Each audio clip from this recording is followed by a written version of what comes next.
is very good. ডাক্তারি পড়ুয়াদের অনেকেই তখন মেসের বেঞ্চে বসে খাবার খাচ্ছিলেন। আচমকাই মেডিকেল কলেজে ভেঙে পড়ল এয়ার ইন্ডিয়ার যাত্রীবাহী বিমান। মুহূর্তেই বদলে গেল ছবিটা।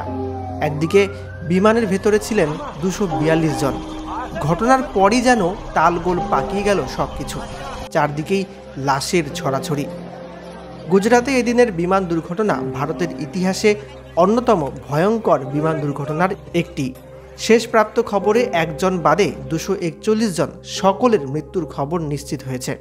অন্যদিকে মেডিকেল কলেজেরও অন্তত 5 শিক্ষার্থী ডাক্তার মারা গিয়েছেন বলে খবর।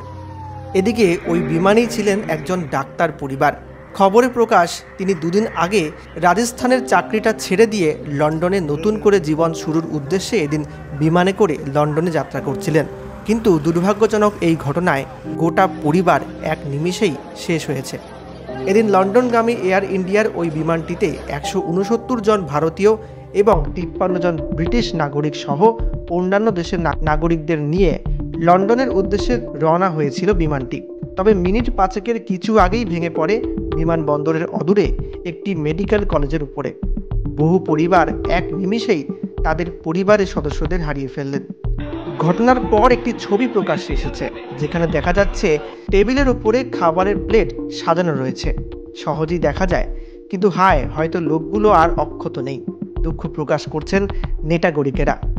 এদিকে এই ঘটনায় গুজরাতের প্রাক্তন মুখ্যমন্ত্রী বিজয় রূপানীর মৃত্যু নিশ্চিত করেছে পুলিশ। জানা গেল, তিনি লন্ডনে তার স্ত্রীর কাছে যাচ্ছিলেন। তবে দুর্ভাগ্যবশত রূপানীর মৃত্যু হয়েছে এই ঘটনায়।